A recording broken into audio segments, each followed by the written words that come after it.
हे नमोनिष्ठावंत आघाडी असणार आहे। हे लातूर महानगरपालिकेच्या अनेक जागांमध्ये अनेक प्रभागांमध्ये अपक्ष उमेदवारी लढवणार आहेत। आमचं उद्या चिन्ह निश्चित होईल। उद्या 3 तारीख आहे। आमचं उद्या चिन्ह निश्चित होईल। या आघाडीमध्ये किती जण असतात? या आघाडीमध्ये सध्या स्थितीला 2 प्रभागातल्या आघाड्या पूर्ण झालेल्या आहेत। बाकीचे लोकही आमच्या संपर्कात आहेत। बाकीचे लोकही इतर प्रभागामध्ये आपापली आघाडी पूर्ण करून उद्या ते पूर्ण करतील। भाजपने तुम्हाला डावललं, नेमकं काय कारण असणार आहे?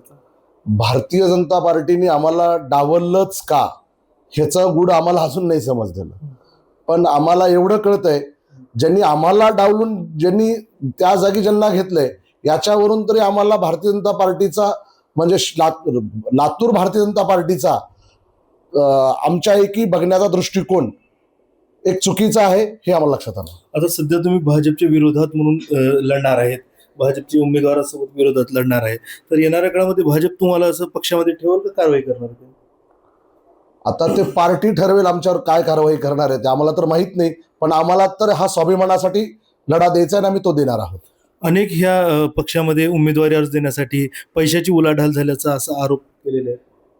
कसं आहे माहिती आहे का, ज्या लोकांनी वयाच्या 20-20 वर्ष 25-25 वर्ष पक्षामध्ये घातले, घरदार बुडालं त्यांचं, घरदार जळालं त्यांचं, लेकरं बाळ वाऱ्यावर सोडून त्यांनी पार्टी वाढवली। जी पार्टी आज केंद्रामध्ये राज्यामध्ये बहुसंख्येने सत्तेत आहे, त्या ज्या कार्यकर्त्यांनी आपलं हाड झिजवलं, रक्त झिजवलं, आटवलं, त्या तसल्या कार्यकर्त्यांना लातूरमध्ये डावललं गेलं, म्हणून ही निष्ठावंत आघाडी बाजूला पडली।